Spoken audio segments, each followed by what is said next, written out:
Olá amiga, olá amigo do Fim de Talk, tudo bem com vocês? Eu sou Edu Pires, estamos aqui para mais um de nossos episódios. Esse é o segundo capítulo da série especial que iniciamos a semana passada sobre o Drex.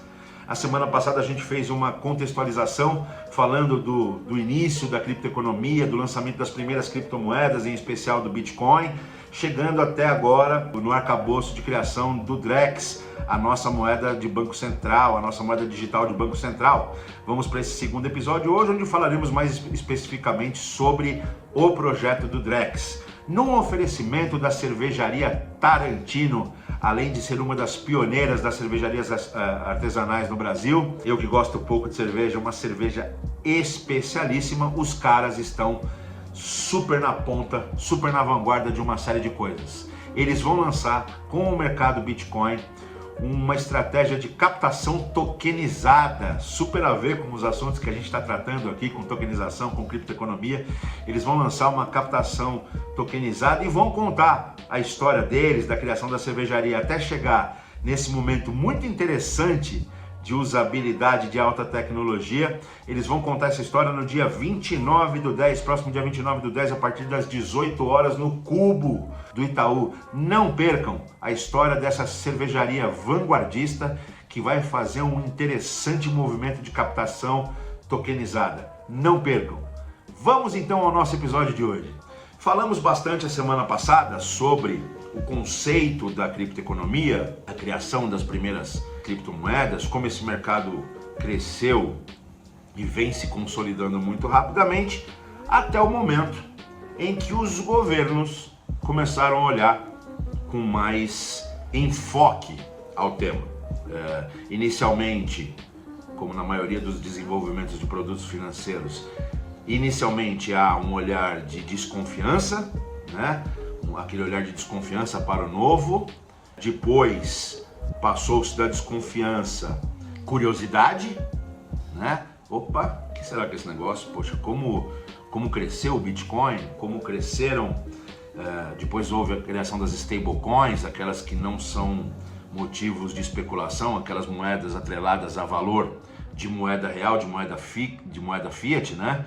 O USDT, né? O stablecoin do dólar, e as moedas que começaram a ser criadas para servir a fluxos de pagamento e não necessariamente para especulação financeira. Os governos começaram a olhar com mais atenção para isso, até que por volta do ano de 2020, os governos começaram a pensar em criar as suas moedas digitais de Banco Central. O termo cunhado é CDBC, né? Central Bank Digital Currency, né? Moeda digital de Banco Central. Aquela que obrigatoriamente será atrelada ao valor da moeda daquele país, né? Uma unidade dessa moeda é equivalente a uma unidade da moeda fiat, da moeda tradicional, da moeda em papel do país, permitindo o seu uso para meios de pagamento. Em 2020 ainda, o Banco Central do Brasil começa a pensar no então real digital. Começa a pensar de forma muito séria, até motivado pelo sucesso do Pix, né? Pela competência com a qual o Pix foi concebido, implementado e vem sendo gerido. O Banco Central mesmo se surpreendeu com essa competência. Dentro do Banco Central começam-se as discussões técnicas a respeito da possibilidade de criação de um real digital. Estabelece-se primeiramente os 4 pilares do que seria essa plataforma. Ela deveria ser, obviamente, 100% automatizada, ela deveria ser 100% segura, programável e padronizada. Esses são os 4 pilares sobre os quais o arcabouço do Drex começou a ser desenvolvido, né? A história: existe um primeiro grupo de trabalho em agosto de 2020 dentro do Banco Central para começar a dar forma oficial a essas discussões. Em maio de 21 definem-se as primeiras diretrizes de como deveria ser embasado o projeto. Diretrizes essas que foram atualizadas em fevereiro de 23 e que eu vou falar quais são. A partir do segundo semestre de 21 começa-se uma série de webinars concebidos pelo Banco Central para introduzir a sociedade na discussão, né, os players e a sociedade como um todo na discussão, incorporando assim o que seria esse referencial de conceito da plataforma. Em 30/11/21, o Banco Central lança o LIFT, o Laboratório de Inovações Financeiras, fazendo o challenge do real digital, né? Abre um capítulo dentro do LIFT para discutir-se de forma mais técnica e mais intensa o arcabouço do real digital. O nome Drex vem logo na sequência. Precisava-se criar um nome, né? Haja visto o que aconteceu no Pix, precisava-se criar um nome para dar identidade, uma vez que uma das bases do real digital é que ele seja efetivamente usado pela população, que é a usuária final dessa brincadeira toda, né? Tem lá umas propostas de atacado, mas o conceitual são as propostas de varejo. E aí se pensou no nome e acabou chegando ao Drex, né? Uma palavra monossilábica, simples de falar em qualquer idioma, e que tem o D, que faz referência ao digital, o R, que faz diferença ao real, o E de eletrônico e o X para dar esse ar de modernidade, né? Que se gosta tanto aqui no Brasil. Então, mais ou menos de forma muito resumida, essa é a linha histórica de desenvolvimento do Drex. Quais são as diretrizes que foram concebidas lá em maio de 21 e atualizadas em 23, e é sobre essa atualização de 23 que tudo vem sendo constituído?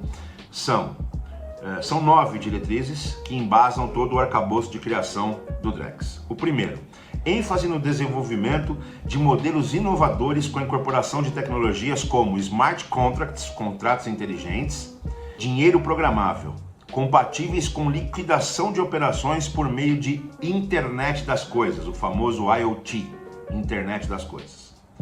2, foco no desenvolvimento de aplicações online, mantendo em vista, e muito importante esse ponto, a possibilidade de pagamentos offline, quando a necessidade assim o decidir. Apesar dele ser fundamentalmente uma plataforma online, né, até pela necessidade de instantaneidade, de efetivação de liquidez imediata, há que se ter uma opção para transações offline quando não se tem acesso à internet ou qualquer outro problema. 3. A emissão do real digital pelo Banco Central do Brasil como meio de pagamento, a fim de dar suporte à oferta de serviços financeiros de varejo liquidados por meios de tokens de depósitos em participantes do Sistema Financeiro Nacional e do Sistema de Pagamentos Brasileiro. Então, o Banco Central define o real digital como meio de pagamento, dando a ele força e suporte regulamentar e tecnológico para que as liquidações ocorram dentro do sistema financeiro e aos participantes do SPB, tornando assim a operação estruturada e o ciclo inteiro se completando. 4. Aplicação de arcabouço regulatório vigente às operações realizadas na plataforma do real digital, evitando assimetrias regulatórias. Então, a criação do Drex, de forma nenhuma, vem para criar simetria com as bases regulatórias dos demais meios de pagamento, do próprio real tradicional, né? Precisa se preservar as instâncias regulatórias e não criar simetrias regulatórias. 5º, garantia de segurança jurídica nas operações realizadas na plataforma. Então a plataforma, ela segue conceitos rígidos de segurança, de rastreabilidade, de interoperabilidade, para que ela possa ser embasada no ordenamento jurídico atual, né? Observância de todos os princípios e regras de privacidade e segurança previstos na legislação brasileira, em especial a Lei Complementar número 105 de janeiro de 2001, do sigilo bancário, e a Lei 13.709 de agosto de 2018, que é a famosa LGPD, a Lei de Proteção de Dados Pessoais. Então, o DREC já nasce com essa preocupação. 7. Desenho tecnológico que permita integrar o atendimento às recomendações internacionais e normas legais sobre prevenção à lavagem de dinheiro, a PLD, ao financiamento do terrorismo e ao financiamento da proliferação de armas de destruição em massa, inclusive em cumprimento a ordens judiciais para rastreamento de operações ilícitas. Então, que não se imagine os criativos do mal, que não se imagine aqui que a plataforma Drex seria via de malversação de dinheiro, de lavagem de dinheiro, de ocultação de patrimônio. Né? Uma estrutura dentro do próprio Banco Central. 8. Adoção de solução tecnológica baseada em DLT que permita 1.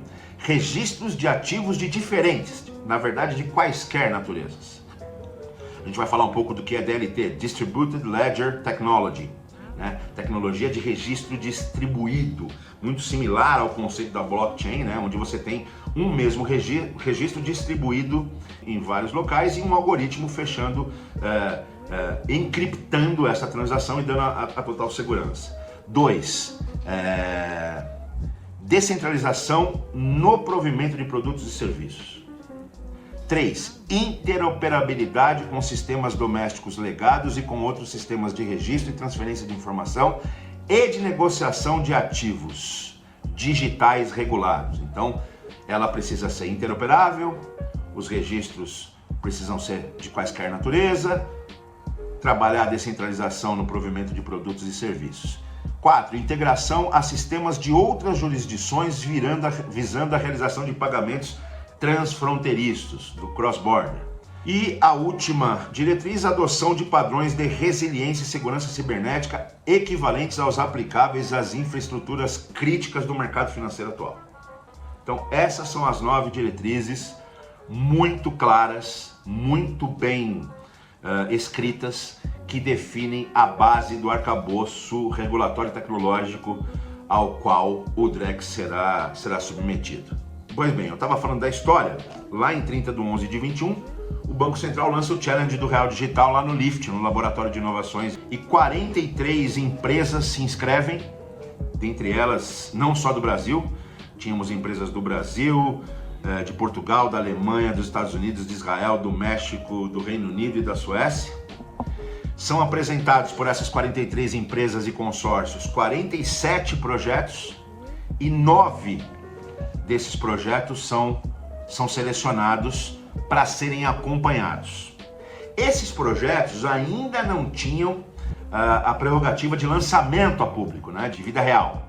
Eram projetos que seriam desenhados, seriam detalhadamente especificados e acompanhados pela autarquia, né, em conjunto, as empresas e a autarquia, para entender de fato usabilidade e aderência a todos esses aspectos das diretrizes que a gente falou. Na chamada dos trabalhos do LIFT, o Bacen definiu alguns nortes. Né? Ele gostaria de ver projetos nas seguintes dimensões: DVP, que é a entrega contra pagamento, então projetos que endereçassem entrega contra pagamento; PVP, que é projetos que interessassem pagamento contra pagamento, a gente vai dar exemplo disso, fiquem tranquilos; projetos que endereçassem a internet das coisas, o famoso IoT; projetos que endereçassem a descentralização financeira, a famosa DeFi, né? E também auxílios e discussões, projetos que ajudassem, que auxiliassem nas discussões sobre a infra necessária para a execução com muito sucesso do Drex. Dos 47 projetos apresentados, a escolha dos 9 se deu fundamentalmente pelo enfoque nos casos de uso que mais se aproximavam do varejo e da população. Então, a última usuária final dessa tecnologia. 9, como eu disse, 9 projetos foram elencados para serem acompanhados mais de perto no desenvolvimento lá dentro do Laboratório de Inovações Financeiras. O do AAV, que é o maior protocolo de liquidez do mundo, né? Não sei se pronuncia assim, peço ajuda de vocês aí para a gente descobrir, mas o AAV é o maior protocolo de liquidez distribuída do mundo. Tem um pool de liquidez, ele capta, né, principalmente da economia digital, ele capta investimentos e depois faz uso disso em empréstimos, em financiamentos com taxas muito interessantes, e ele tem um protocolo bastante interessante, né? Ele já é super provado, e aí o projeto que ele apresentou entra no conceito de nos ajudar com a infraestrutura, né? De ajudar o nosso regulador, o criador do Drex, na infraestrutura. O Santander apresenta um projeto de DVP, né, de entrega contra pagamento, que é uma conversão para o formato digital, tokenização do direito de veículos e de imóveis. Daqui a pouco a gente vai falar de um caso de uso de veículo que é bem legal, mas o Santander começa a explorar, apresenta um projeto para começar a explorar a tokenização do direito de propriedade de veículos e de imóveis. A Febraban também apresenta um projeto de DVP, de entrega contra pagamento, que também é uma conversão para o formato digital, tokenização de ativos financeiros. Você ser capaz de pegar um ativo financeiro seu, tokenizá-lo e aí a partir daí poder usá-lo na estrutura, na infraestrutura que será criada do Drex. A GISAC e a Devrian, que são empresas de tecnologia voltadas a meios de pagamento, elas vão apresentar um projeto para tratar do tema dual offline, quando pagador e recebedor, ou um ou outro, ou ambos, estão offline, estão sem acesso à internet, como é que você efetiva uma transação mesmo assim.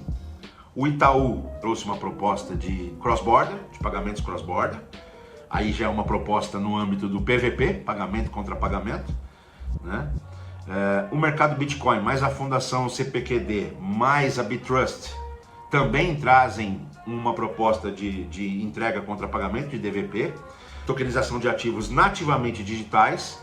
Então ele complementa a proposta lá do Santander de veículos e imóveis e a da Febraban de ativos financeiros, ele complementa trazendo a tokenização de ativos nativamente digitais, né? Trazendo os criptoativos para a mesa.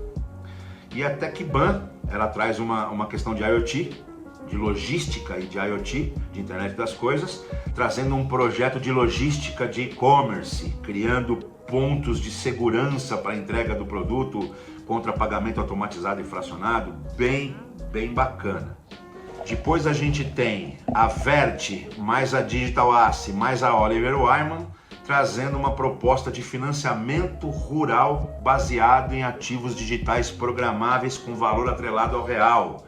Então, eles trazem uma proposta de criação de uma stablecoin do real atrelada a projetos do agronegócio para facilitar e baratear o financiamento do agro. Bem interessante para o nosso país. E por fim, a Visa, mais a Consensys, mais a Microsoft, apresentam um projeto de uma plataforma de DeFi, de finanças descentralizadas, para garantir às PMEs, as pequenas e médias empresas brasileiras, acesso ao mercado financeiro global para a obtenção de propostas de financiamento mais competitivas, né? Versa sobre a tokenização dos recebíveis de cartão de crédito, versa sobre a tokenização de títulos que porventura essa PME tem no seu caixa, enfim, para que ele consiga dessa forma tokenizar esses ativos e acessar o mercado financeiro mundial para ter acesso a produtos e serviços mais complexos e mais baratos, né? Isso acontece lá em novembro de 21 e dentro do Lift vai se discutindo e mais de 5.000 transações internas no Sandbox, né, são produzidas dentro desses 9 projetos que são acompanhados. A coisa continua sendo desenvolvida, o Banco Central ao longo desse tempo faz uma série de chamadas públicas para discutir, uma série de webinars para discutir com a população, com os incumbentes, com as startups, com os usuários finais, para discutir usabilidade, para discutir uma série de coisas, até que veio agora, em junho desse ano, o primeiro rascunho dos 14 consórcios ou empresas que vão entrar na segunda fase do piloto, que aí sim é construir MVPs, construir produtinhos que vão ser lançados a mercado em micro-universos pequenos para ser testado e para testar a usabilidade. São 14 consórcios, 14 players e ou consórcios escolhidos para essa segunda fase. Um primeiro grupo tem Bradesco, Núclea e Settle, o Nubank, o Inter, a Microsoft e a Setcom, o Santander, a Santander Asset, a First e a Toro, o Itaú, um outro grupo que é composto pelo Basa, TecBan, Pimbank, Dynamo, Cressol, Banco Arb, N-Tokens, ClearSale, Foxbit, CPQD, AWS e Parfin. Um outro grupo que é a Caixa, a Elo e a Microsoft. Um outro grupo que é o SFCob, a Ailus, a Cressol, o Cicobi, o Cicred e a Unicred. trazendo esse mundo do cooperativismo aqui para dentro da discussão.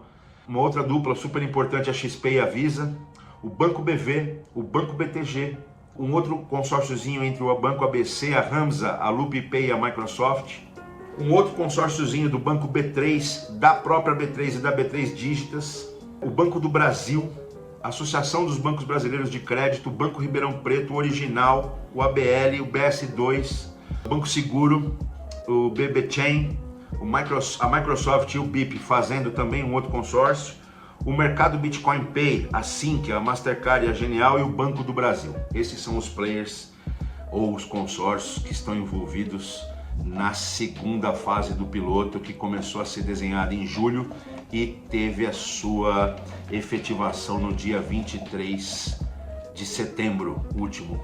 Teve o lançamento pelo Banco Central e a nominação desses grupos.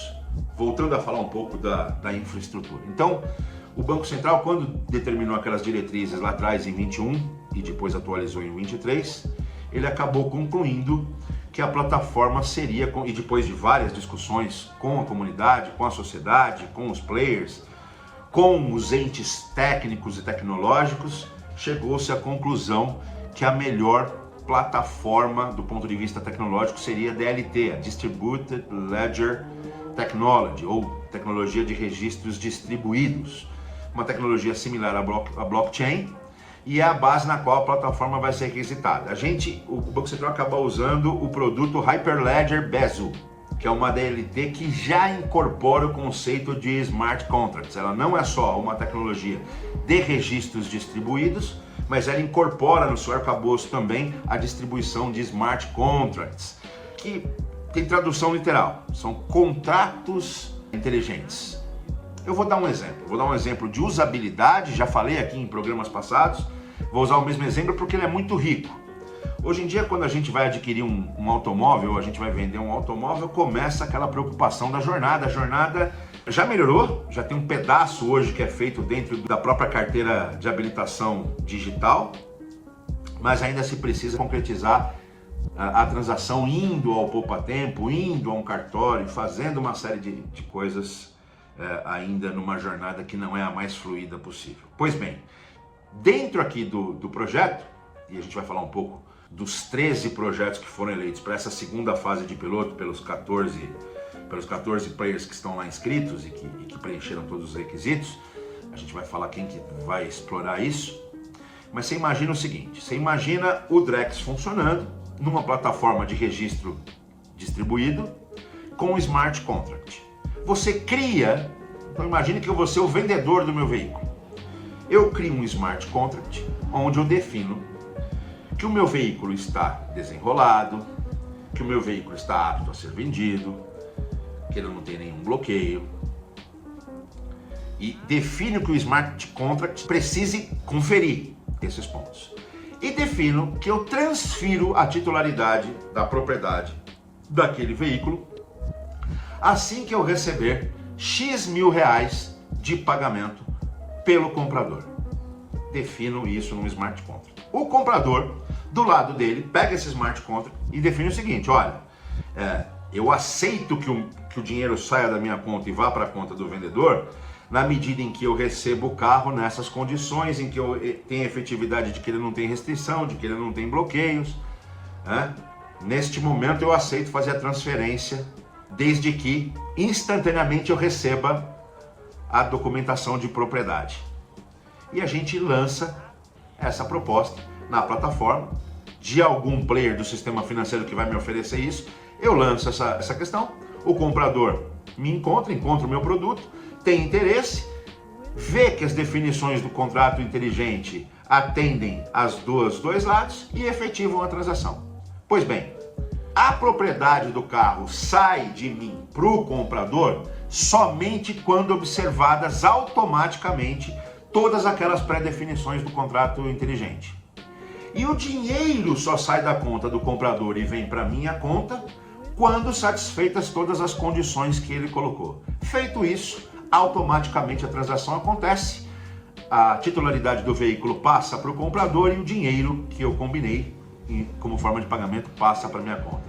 seguro, jornada absolutamente fluida, rápida e tudo avaliado eletronicamente, de forma que fique um track disso registrado, né, para futuras discussões, com timestamping, né, com tudo isso sendo registrado, as movimentações sendo registradas no microsegundo exato, tendo rastreabilidade completa do fluxo para os dois lados. Esse é um dos exemplos de usabilidade do produto. Então, por isso que decidiu-se aqui construir a plataforma em cima da tecnologia DLT, né, tecnologia de registros distribuídos, com a efetividade através da utilização de smart contracts, que é, vamos dizer assim, o back-office da transação. Totalmente digital, totalmente programável, né, executável automaticamente, e o grande efetivador da transação, porque é ele que dá o check, ele que é o back-office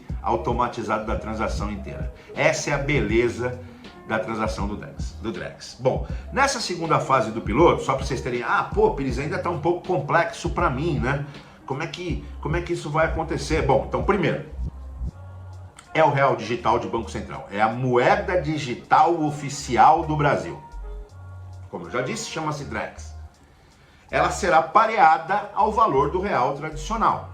Uma unidade de Drex será exatamente igual a R$1, isso não mudará. Então quer dizer que eu não vou poder pegar Drex e aplicar? Sim, a gente já falou um pouco aqui de usabilidade. Você vai poder tokenizar o seu real, o real tradicional, você vai poder tokenizar e transformá-lo em Drex. E a partir daí você vai poder se utilizar de instrumentos financeiros. Mas o valor intrínseco vai ser sempre atrelado à moeda, né? Você vai ganhando juros sobre essa transação, como quando você aplica real tradicional. Mas você ganha juros. O valor intrínseco segue sendo o mesmo. Uma unidade de Drex vai ser sempre uma unidade de real e vice-versa. Tá? Então vamos lá. Pensando nisso, eu falo assim, Pires, tá bom. Então é uma moeda de Banco Central, atrelada ao real. Para que eu preciso dela? Porque hoje, na verdade, quando eu faço um CDB lá do banco, já não é tudo digital, eu não movo dinheiro físico. Sim, você não move dinheiro físico, mas a base de tudo que você está fazendo é o dinheiro físico que está em algum lugar, né? As transações são aqui no âmbito digital, né? As contas gráficas garantem a aderência de toda essa movimentação, aquela quantidade de dinheiro efetivo que você tem em algum lugar, mas tudo é lastreado pela realidade. Quando você traz isso efetivamente, quando a natureza do seu patrimônio já é tokenizada, você está efetivamente de forma integral no mundo digital. E é por isso que torna tudo muito mais simples, mais rápido e mais fluido. Como eu disse nas diretrizes, além disso, uma das diretrizes é que o sistema seja completamente interoperável. Então você vai poder transacionar de cartão de crédito pro Drex, do Drex para o cartão de crédito, fazer Pix, enfim, você vai poder, a plataforma, por princípio de criação, ela nasce com interoperabilidade sistêmica. Ela nasce integrada ao Sistema Financeiro Nacional e ao Sistema de Pagamentos Brasileiro. Tá bom, Pires, comecei a entender um pouquinho melhor. É complexo mesmo, né? Eu não sei explicar, por exemplo, a formatação estatística e a estrutura tecnológica lá no seu princípio. Aliás, aproveito para fazer um convite, caso isso seja de interesse de vocês, que vocês nos contactem aqui e a gente vai procurar gente com esse arcabouço mais tecnológico para dar mais densidade a essa explicação. Mas nós vamos aqui no âmbito da usabilidade. Para vocês entenderem um pouco de usabilidade, a notícia dada pelo Banco Central no dia 23 de setembro último, que é quais são os 13 casos de uso que serão agora efetivamente desenvolvidos em um MVP, num universo controlado de pessoas, já dá uma ideia para vocês do tamanho da revolução que a utilização do Drex pode trazer. Então, a segunda fase do piloto traz um case de cessão de recebíveis pilotado por um consórcio do ABC e do Inter, que é a utilização da infraestrutura do Drex para facilitar e baratear as operações de antecipação de recebíveis. Então, você imagina que o estabelecimento comercial que recebe com cartão de crédito tem lá os seus recebíveis, hoje registrados na nova regulamentação, né? Imagina que ele tokeniza isso e com essa tokenização fica muito mais fácil ele negociar produtos de antecipação mais baratos, com mais fluidez e com mais velocidade e segurança. Segundo caso de uso é um caso proposto por um consórcio do Banco do Brasil, do Bradesco e do Itaú. Olha que interessante, né?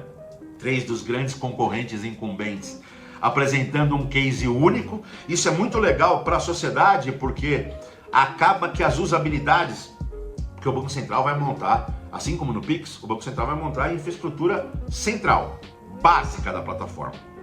As usabilidades serão oferecidas pelos players de mercado, por nós, pelos nossos negócios. Seja incumbente, seja startup, seja fintech, enfim, somos nós que vamos criar a usabilidade desse conceito, desse arcabouço tecnológico mais amplo. E olha que legal, quando o Bradesco, Banco do Brasil e Itaú lançam uma coisa voltada para crédito colateralizado em CDB, significa que a experiência do usuário, independente do banco que ele vai utilizar lá na frente, ela vai ser muito parecida. Ela vai ser muito similar, trazendo lá no final do ciclo uma baita democratização para a gente. Independente do player que nos atende, a gente tem o mesmo nível de acesso ao benefício da plataforma Drex. Então tokenizar os CDBs que porventura aquela pequena, média ou grande empresa tem, né? Tokeniza esse CDB e aí concede crédito para ela, travando esses tokens numa determinada situação definida lá no contrato inteligente. Muito legal. Então imagina que você vai abrir o teu bankline e você vai ter lá uma opção de crédito colateralizado com recebíveis. Você busca os teus recebíveis lá na centralizadora, tokeniza o pedaço que você quer, o banco vai te fornecer tecnologia para isso e você contrata um serviço a partir daí. Bem legal. O terceiro é crédito colateralizado em títulos públicos. A mesma coisa que esse, mas em vez de CDB, aquela empresa, aquele CNPJ tem títulos públicos, é titular de títulos públicos. Ele tokeniza esse título e pega crédito aqui na outra ponta com a tokenização desse título. Essa é uma proposta da ABBC, da Associação Brasileira dos Bancos de Crédito, do Banco ABC e do mercado Bitcoin. O quarto é financiamento de operações do comércio internacional, trade finance, né? Você poder financiar importação e exportação, uma coisa que os bancos já fazem, mas que hoje eu já trabalhei em câmbio há muito tempo. É um negócio uma jornada extremamente ruim, demorada, insegura, cara, né?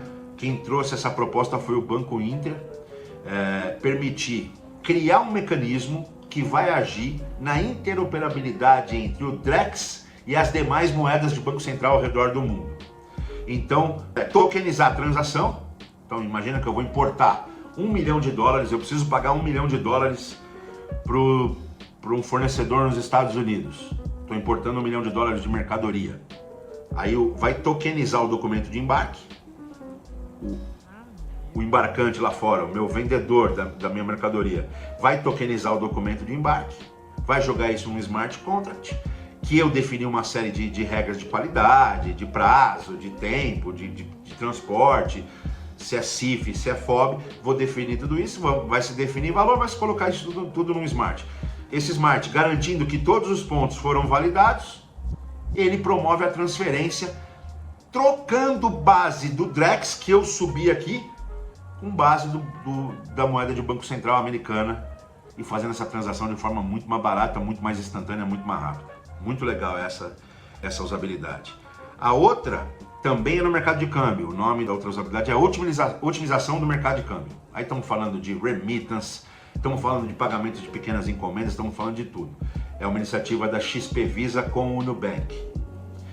Depois a gente tem um projeto de piscina de liquidez para negociação de títulos públicos. Quem trouxe é o mercado Bitcoin.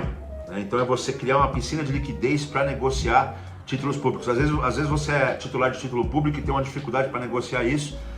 Pô, se você tokenizar tudo isso, joga numa piscina de liquidez, é muito fácil a tomada, a oferta e a demanda dessa transação. Depois a gente tem transação com cédula de crédito bancário, as famosas CCBs, pela Associação de Bancos Brasileiros de Crédito. Hoje, para usar a cédula de crédito bancário, que é um instrumento financeiro tradicional, não é a coisa mais fluida do mundo e vai se transformar com essa proposta trazida pela BBC, se pretende trazer mais fluidez a essa jornada. O 8º projeto da B3, do BTG e do Santander, transações com debentures, tokenizar as diversas debentures do mercado, também facilitar a utilização delas como instrumento financeiro.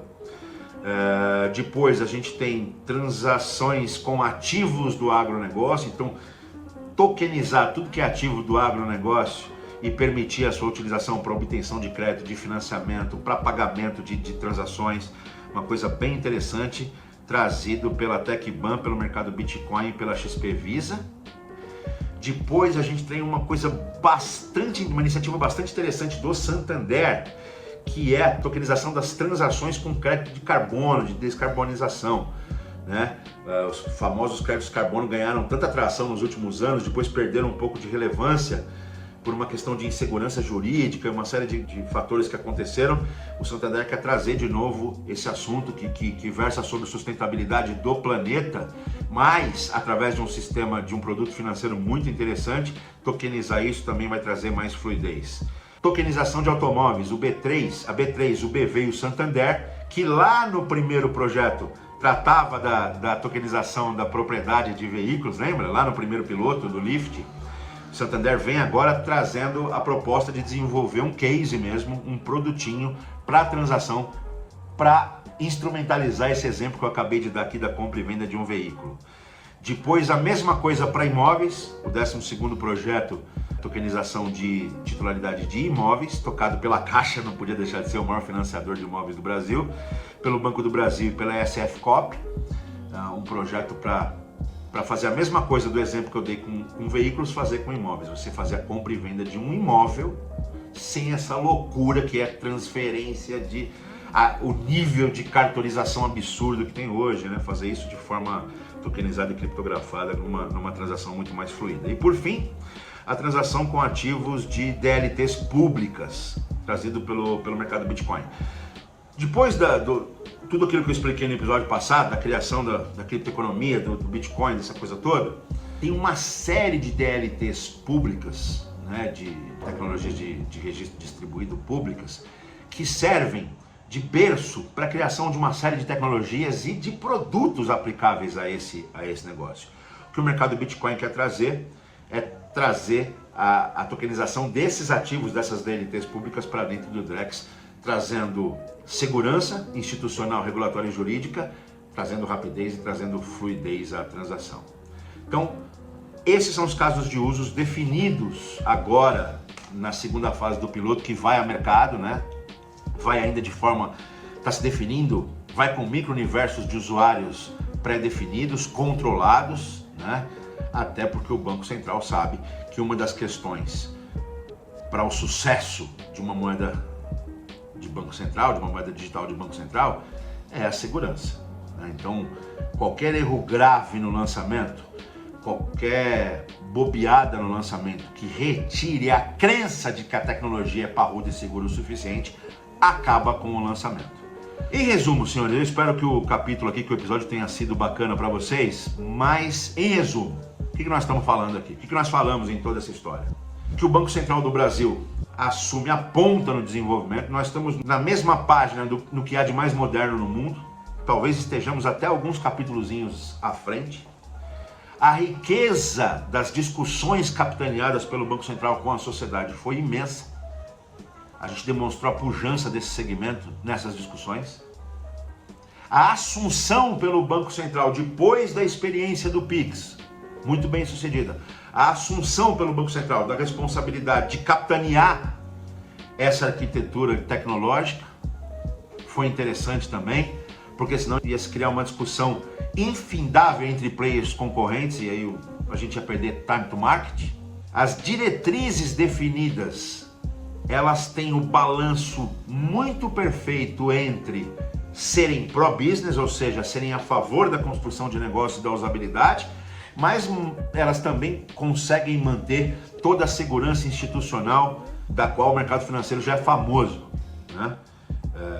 Não se usará o Drex para operações erradas.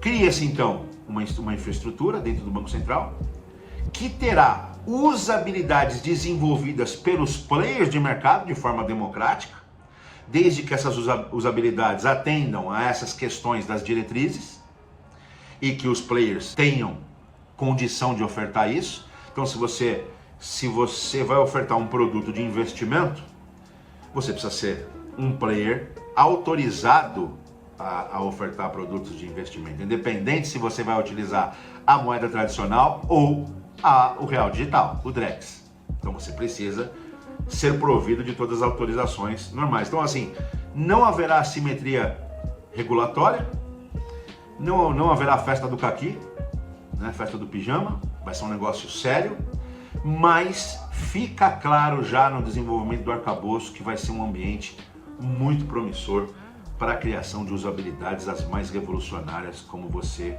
já percebeu e que a gente vai explorar no terceiro capítulo. Então, o Drex será a moeda de Banco Central do Brasil, atrelada ao valor do real tradicional, não servirá para especulações nela em si, o valor intrínseco dela sempre será uma unidade equiparada a uma unidade da moeda tradicional. Ela poderá ser usada como meio de pagamento em diversas usabilidades, ela poderá ser usada como instrumento financeiro de investimento, ela poderá ser usada como instrumento de crédito, enfim, o universo tende ao infinito. Mais uma vez, rogo a vocês que estejam preparados.